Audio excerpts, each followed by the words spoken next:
Binaha na naman ang ilang bahagi ng Metro Manila dahil sa thunderstorm kaninang hapon. Lagpas tao ang tubig sa ilang lugar sa Quezon City.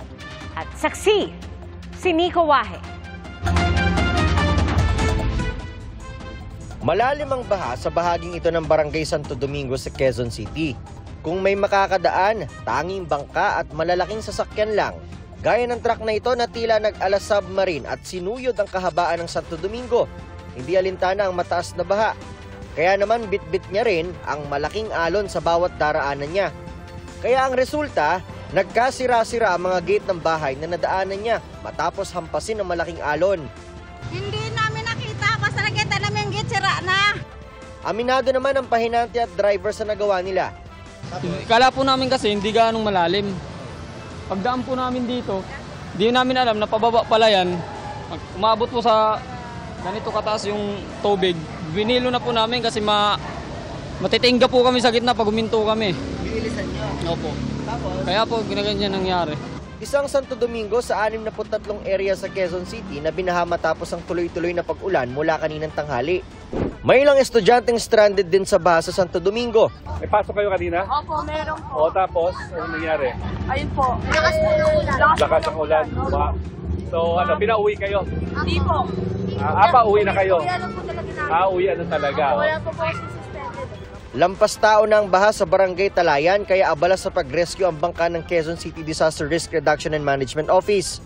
Galing kayo sa loob, te? Opo, nirescue po kami, kuya. Na-rescue? Paano kayo na-rescue? Ano po, stranded po kami dun sa namin, ang tubig ilang tao na. Talaga? Anong street yon? Dito po sa Calamba, G. Aranita. Tapos ang nag-rescue po sa amin ay mga taga-barangay, ng Santo Domingo. Santo Domingo. Opo, Santo Okay. Sa Biak na Bato Street, tumirik ang isang van kaya itinulak na lang. Dahil sa baha sa kanto niyan at ng Quezon Avenue, iniba rin ang ruta ng mga sasakyan. Inabot na rin ng baha ang paanan ng kalsada paakyat ng Skyway, kaya napatigil ang ilang sasakyan o di kaya napaatras. Naglutangan naman ang mga plastik na basura sa baha sa kahabaan ng Araneta hanggang E. Rodriguez Avenue. May ilang sasakyan na nagpumilit dumaan sa abot bewang na baha. Matinding traffic ang dulot ng baha dahil hindi na makadaan ng Araneta Avenue ang mga sasakyan at napipilitang mag-detour sa E. Rodriguez Avenue papuntang Welcome Rotonda. Dahil din sa lakas ng ulan, nalubog din sa baha ang Mother Ignacia Avenue, corner Summer Avenue. Kaya ang sasakyang ito napaliko na lang sa halip na dumiretso sa binahang kalsada. Umatras din ang isang pampasaherong bus. Lampas gutter deep naman ng baha kanina sa Scout Ibardolaza, corner Kamuning, bagaman nadadaanan pa. Naipon din ng tubig sa Timog, corner 11 Jamboree, pati na sa EDSA Kamuning northbound. Sa V. Luna Avenue naantala ang biyahe ng mga motorista dahil sa baha. Hindi rin madaanan kanina ng light vehicles ang parte ng Kamias na malapit sa Anonas.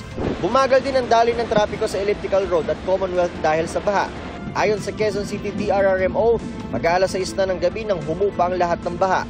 Pero may ilang mga inilikas sa kasagsagan ng ulan at baha. Meron na kaming evacuees as of 2 p.m. today. We have 45 families totaling to 123 individuals. Bale, 3 barangay siya in 3 evacuation centers. Tinugunan na raw ng QCLGU ang kanilang mga pangangailangang pagkain at tubig na maiinom. Para sa GMA Integrated News, Nico Wahe, ang inyong saksi. Mga kapuso, maging una sa saksi. Mag-subscribe sa GMA Integrated News sa YouTube para sa iba't ibang balita.